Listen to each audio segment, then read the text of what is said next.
네, 여러분 안녕하십니까? 이제 2주 만에 오늘 어, 그 시민 정치학습 네 번째 시간이죠. 어, 네 번째 시간 죄형 법정주의, 그러니까 조국의 법고전 산책의 제4장 죄형 법정주의, 형사사법체제는 총체적으로 개혁되어야 한다. 어, 이, 저, 그래서 체사레 베카리아의 범죄와 형벌이라고 하는 이 고전의 내용을 가지고 오늘 공부하는 시간을 갖도록 하겠습니다. 형사사법체제는 총체적으로 개혁돼야 한다. 이 말은 마치 지금 한국의 상황에 곧바로 지금 그걸 염두에 두고 마치 주는 말 같습니다. 네, 오늘 발표는 광주 전남 촛불행동의 회원이신 심진 동지가 발표를 하도록 하겠습니다. 네. 제가 오늘 발제를 맡을 좀 부분은요, 체사레 베카리아의 범죄와 형벌, 이 저작을, 바탕으로 쓰여진 사장, 제형 법정주의에 대한 글입니다. 앞서 문흥 교수님께서도 말씀해 주셨지만, 지금 현재 대한민국 사회, 특히나 검찰 독재를 전면적으로 목도하고 있는 지금의 대한민국 현실에 좀 기시감이 많이 들게 하는 좀 내용이었던 것 같습니다. 사실 원론적인 이야기보다 사실 실내로 현실에서 많이 다가오는 이야기들이 있어서 주된 이야기여서 그런 내용을 좀 잘 요약해서 발제하는 형태로 좀 준비해서 진행하도록 하겠습니다. 네. 보시면, 제형 법정주의는 뭐 다들 익숙하신 표현이시겠다 예상을 해봅니다. 네. 사실, 형사사법체제 안에서 가장 뭔가, 근대 형사법 체계에서 가장 핵심적으로 자리 잡는 원칙, 같이 좀 인식되고 있는데요. 문제는 이게 과연 우리 현실에서 어떻게 구체적으로 이 문구 그대로 구현되고 있는가, 이런 것들을 우리가 좀 고심어리게 봐야 되지 않겠는가 싶은 생각을 하면서 저는 좀 이 책을 읽어 나갔던 것 같습니다. 간단하게 좀 말씀을 드리면, 체사리 베카리아, 네, 저는 좀 낯선 이름이긴 했습니다. 마이크를 범죄와 조금 형벌. 떼고 말씀해 주세요. 마이크를 조금만 떼고. 네, 네, 네, 네, 네. 좀 괜찮으신가요? 네, 훨씬 나아요. 네네. 네, 저자가 이렇게 한 문장으로, 체사리 베카리아의 범죄와 형벌이 어떤 책인가를 좀, 명제 지었습니다. 종교적 죄악과 범죄를 구분하고 제형 법정주의라는 근대 민주주의 형법의 대원칙을 확립했으며, 고문 금지와 사형 폐지를 주장한 형사법학에서의 불멸의 고전이다. 네. 자세히 좀 살펴보겠습니다. 체사리 베카리아가 어떤 분인가? 네, 범죄 1764년에 범죄와 형벌이라는 책을 발표했죠. 기본적으로는 우리가 앞서 배우고 언급한 로크, 몽테스키에 루소의 연장선상에 있다고 보여집니다. 특히나 그 중에서 사회계약론을 출간했던 루소의 영향을 많이 받았다고 보여지죠. 특히나 이 범죄와 형벌 서문에 이런 헌사까지 바치고 있습니다. 인류는 그에게 커다란 감사의 빚을 지고 있다 라고 할 정도로 사회계약론의 영향을 좀 많이 받았습니다. 실제로 사회계약론이 출간된 게 1762년인데 이때 당시에 체사레 베카리아가 24세의 청년, 24세의 청년이었습니다. 그리고 그 2년 뒤 1764년에 이 범죄와 형벌이라는 불멸의 고전이라고까지 칭해지는 이 책을 세상에 발표하게 됩니다. 이런 체사레 베카리아는 어떤 사람인가? 기본적으로 이탈리아 밀라노의 미미한 귀족 집안 출신이라고 알려져 있습니다. 크게 대학 진학 후에 몽테스키의 페르시아인의 편지를 읽고 프랑스 계몽주의에 심취했다고 합니다. 좀 더 구체적으로 이 범죄 형벌의 조술 배경을 좀 살펴보고 있는데요. 사실 이때까지만 해도 앞서 언급한 3명의 사상가를 고두로 해서 사회계약설에 기초한 정부와 법의 목적과 역할에 대해 활발하게 좀 논의가 이루어졌던 데 비해서 실제 우리 삶에 매우 밀접하게 연관되어 있는 범죄와 형벌 문제에 대한 깊은 탐구가 부족해 있다는 사회적 인식이 있었습니다. 체사레 베카리아는 이런 데 주목해서 몽테스키유가 법의 정신에서 앞서도 다뤘던 것처럼 범죄, 형벌, 형사사법권의 문제를 다루긴 했지만 본격적인 검토가 이루어지지 않았다. 이런 인식을 가지고 그를 바탕으로 앞서 이야기했던 범죄와 형벌 이 책을 조술하게 됩니다. 이렇게 실제 언급하고 있습니다. 형벌의 잔혹성과 형사 절차의 난맥상을 연구하고 그와 싸워온 인간은 거의 없었다. 약설하고 또한 불변의 진리만이 지닐 수 있는 힘을 통해 가장 냉혈적인 잔혹함을 오랫동안 공공연하게 실행해온 권력의 제약 없는 행포를 견제하고자 하는 시도도 거의 없었다. 약술하고 나는 이 위인의 빛나는 발자취를 다른 의무를 지니고 있다. 몽테스키의 법의 정신을 언급한 것으로 보입니다. 그래서 구체적으로 실제 형사 사법권의 문제를 공론화시켜야겠다라는 자기 사명을 가지고 있었던 것으로 보입니다. 특히나 당시의 시대상에서 아까 프랑스의 계몽주의의 영향을 깊이 받았다고 했는데 아직까지도 그 맹목적인 종교, 마녀사냥 이런 것들이 유럽 사회의 공포 분위기를 휘감고 있었던 시절이라 더욱더 이러한 데에 대한 선구적 인식을 가지고 있었던 것 같습니다. 구체적인 사례는 아래에서 살펴보기로 하고요. 한마디로 하면 형벌의 잔혹성과 형사 절차의 난맥상을 폭로하고 대안을 제시하겠다는 문제의식을 가졌던 것이죠. 그래서 앞서 언급했던 것처럼 사회계약론 이후 2년 뒤에 베이리 형제라는 당시 범죄 형벌 후원을 받으면서 범죄 형벌을 집필하게 됩니다. 네, 이때 당시 만 26세 청년이었던 체사레 베카리아 신진 동지 그 화면을 네. 불필요하게 자주 움직이시지 않으면 좋겠습니다. 아, 네네. 알겠습니다. 네, 이거 지금 녹화하고 있기 때문에 네. 예. 그래서 이때 당시에 이런 저작이 유럽 전체에 엄청 열풍을 일으켰습니다. 그때 당시에 유럽 사회에 공리 문제 인식으로 형사사법 체계에 대한 인식이 가장 관통하는 문제 인식을 제기했기 때문으로 보여집니다. 그래서 특히나 지금까지도 형사사법 개혁을 희망하는 이들에게 근대 형법의 아버지로 불리울 정도의 그런 역작을 제출한 거죠. 사실 이 이에 다른 주목할 만한 학문적 성과가 눈에 띄진 않으나 이 책 한 권은 범죄 형벌 책 한 권은 근대 형법의 아버지라고 불릴 정도로 인지되고 있습니다. 최대 다수의 최대 행복 많이들 들어보셨을 텐데요. 네. 법은 자유로운 인간들 사이의 계약이며 그래야 마땅하다. 그러나 법이 소수 인간의 욕망의 도구가 아닌 경우는 마이크를 아까 이 전 상태가 좋았어요.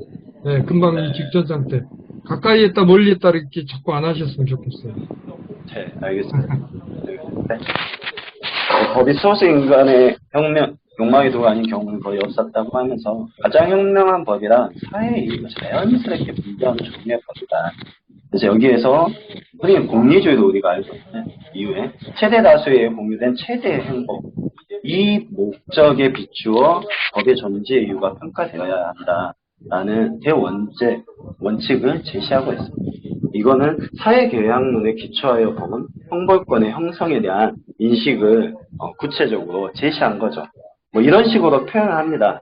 사실 각자가 가지고 있는 사회 구성은 각자가 가지고 있는 가능한 최소한의 사적 복수, 사적 처벌 이런 것들을 가능하게 하는 최소한의 몫을 사회계약에 근거하여 공동 저장소에 내놓았고 이것을 국가기관이라는 형태를 통해서 국가형벌권으로 만들어졌다라는 원리적 이해를 하고 있는 거죠. 그래서 국가형벌권이 이러한 개인이 최소한으로 내놓았던 자기 의무의 몫을 총합을 넘어서면 안 된다라고 이야기하고 있습니다.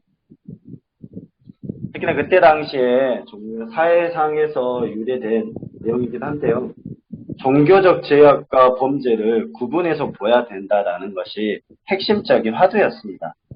프랑스 대혁명 이후에 나왔던 1789년 인간과 시민의 권리선언에도 그대로 반영된 내용인데 범죄의 유일타당한 척도는 딱 하나, 사회에 끼친 해악이라는 거죠. 범죄와 종교적 죄악은 구분해서 봐야 된다는 겁니다. 사실 이 시절까지만 해도 종교가 거의 사회 전체를 지배하고 있었기 때문에 종교적 죄악과 범죄를 구분하지 않았죠. 특히나 살인, 절도, 강간 등 죄악이기도 하면서 범죄이기도 한 일반 범죄도 있지만 그렇지 않은 죄악일 수는 있으나 종교적 죄악일 수는 있으나 범죄로 할 수 없는 사회에 끼친 해악이 존재하지 않거나 미비한 이런 것들까지 동일시돼서 처벌받던 시대적 배경이 이런 인식을 가져오게 된 것 같습니다. 그래서 베카레아는 종교와 법의 구별, 죄악과 범죄와의 구별, 도덕과 법의 구별을 갈파했습니다. 그래서 신이 벌하는 영역의 죄악은 종교 공동체에서 비난받을 일이지만 범죄는 별도로 국가가 개입하여 처리해야 한다. 이것이 오늘 형사사법체계의 출발점으로 인지되고 있습니다. 더 나아가서 사소하고 무해한 행위, 구체적으로 사소하고 무해한 행위를 금지하는 것은 후속적인 범죄를 예방하는 것이 아니라 새로운 범죄를 만들어내는 것이다 라고 설파하고 있는데요. 실제 범죄를 처벌하는 데 있어서 그냥 있는 모든 것을 다 처벌하는 것이 과연 이게 국가의 사법적 골간을 유지하는데 기여하는 그렇지 않다라고 보는 거죠. 특히나 우리나라의 예로 경범죄 처벌법에 대한 예를 저자는 들고 있는데 대표적인 사례로 뱀장수를 처벌하는 행위, 사소하고 무해한 행위이지만 사회적 유해성이 없거나 미미한 행위는 범죄로 만든다고 해서 이 사회에 이 법적 체계가 유지되지 않는다라는 것을 설파하고 있습니다.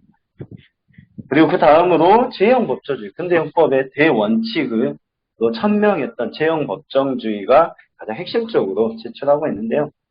범죄에 대한 형벌은 그래서 오직 법률을 통해서만 가능해야 한다라고 설파하고 있습니다.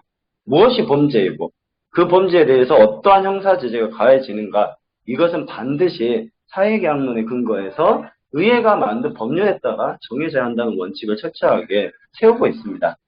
특히나 우리 나라에서도 사례들이 많이 있는데 명령이나 규칙, 행정부에서 자체로 행정행위를 통해서 진행되는 것들도 법률 제정을 하지 않았는데 형사제재를 넣었던 사례들이 있어요. 그렇게 하면 안 된다라는 것을 확고하게 원칙으로 세우고 있습니다. 그래서 제형 법정주의라고 표현하는 거죠.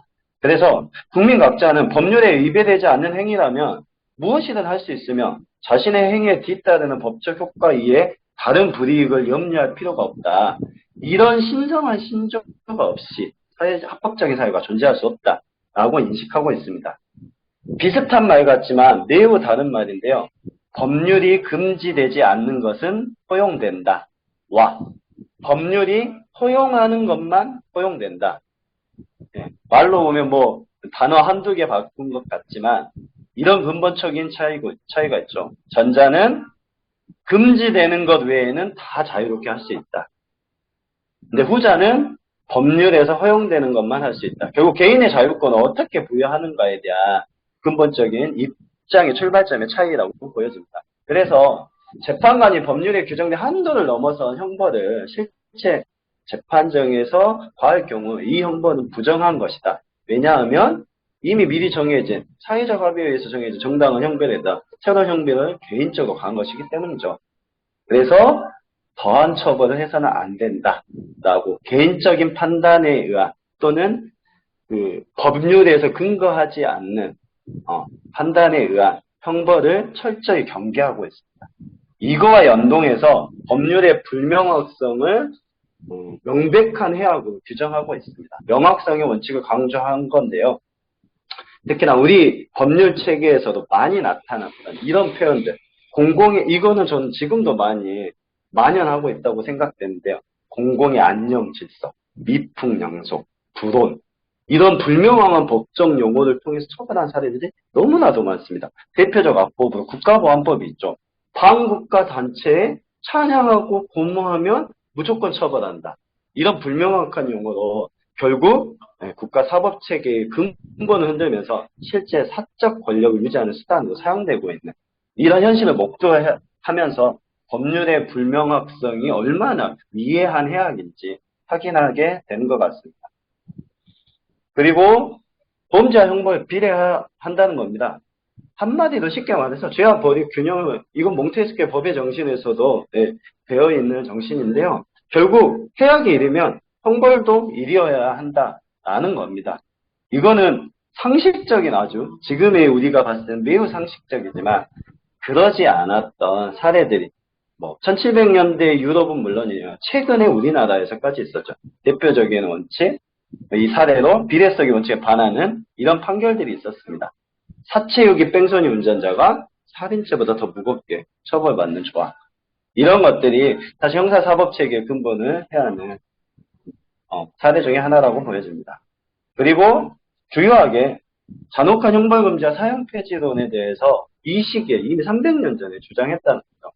필요 이상의 잔혹한 형벌은 박해의 덕에 붙여 비난받아야 할 뿐 아니라 정의에도 반하고 사회개혁의 본질과도 상반되는 것이다. 그래서 잔혹한 형벌의 금지뿐만 아니라 사형폐지론을 주장했다고 합니다. 이거는 루소와도 좀 반대되는 입장을 가졌던 건데요. 우리가 지금의 대한민국 유럽 사회만이 아니라 이전에 조선시대, 중세유럽, 능지처참, 화형 이런 끔찍한 형벌들이 존재했었던 게 사실이죠. 이 형벌이 잔혹해질수록 사실 범죄가 예방된다라는 착각을 흔히 하게 할 수 있는데 사실 범죄자는 그 처벌을 피하기 위해 위험을 무릅쓰고 더욱 대담한 범죄 행각을 벌인다는 거죠. 이것은 제가 얼핏 예전에 그런 연구 결과도 좀 본 바가 기억이 나더라고요. 그래서 결국은 이 망각에 의해서 이 형벌의 효과가 반감되는 이런 형벌의 속성에 봐서도 이런 잔혹한 형벌이 불필요하고 인도주의적에도 반한다라는 겁니다. 사형해주는 인상이 아무리 대단하더라도 급속한 망각의 힘을 이겨낼 수 없다라고 설파하고 있습니다. 우리의 사형제 운명이 좀 한번 궁금해지더라고요. 이런 데서 범죄를 예방하는 효과적인 방법, 범죄를 처벌하는 것보다 범죄를 예방하는 것이 더 바람직하다고 이야기하고 있습니다. 이것이 모든 입법의 근본 목적이 되어야 한다. 그래서 형벌의 목적은 처벌이 아닌 예방이어야 한다는 거죠. 이게 시민들의 삶에도 훨씬 유리하고 유익하다는 현대 형법법의 주춧돌이 되는 그런 논지입니다. 그래서 형벌의 잔혹성이 범죄 예방에 효과를 주는 게 아니라 형벌의 확실성이 가장 핵심적인 요소라는 겁니다. 내가 형벌을 피할 수 있다라는 기대를 갖게 하는 것이 아무리 잔혹한 처벌이 있더라도 결국 범죄 예방을 무너뜨리게 되는 결과를 준다는 거죠. 네. 그리고 이러한 인식들을 가지고 있기 때문에 고문 폐지라는 필연적인 주장을 이어서 연결되어서 하고 있습니다. 재판관이 판결하기 전에는 누구도 유죄라 할 수 없다는 거죠. 인도주의 차원에서도 잘못된 것이지만 진범을 확인하는데도 효과가 없다는 것입니다. 이런 표현, 유죄의 자백이 고문 대상의 강건함에 따라 달라지는 결과를 가져올 수 있다는 거죠. 이거는 사실 우리가 수도 없이 대한민국의 어두운 현대사에서 확인하고 있는 것 같습니다. 그리고 이어서 아주 밀접하게 미결 구금의 최소화 신속한 재판을 설파하고 있는데요.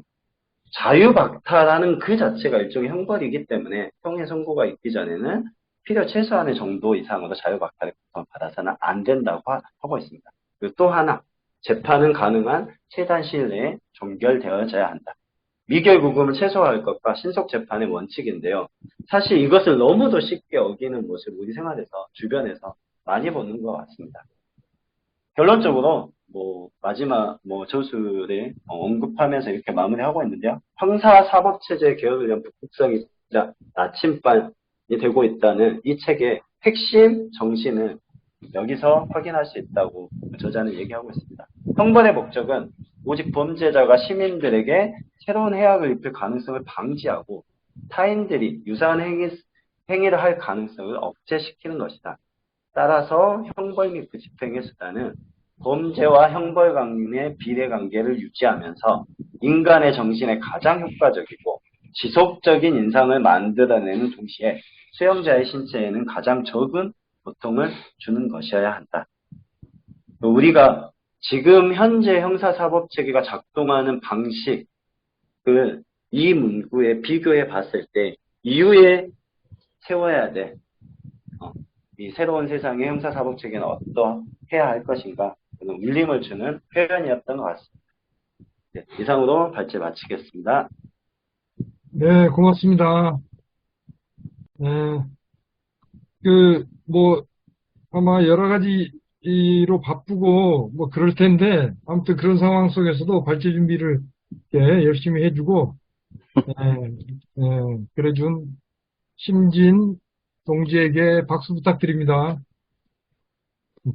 수고하셨습니다. 네. 네.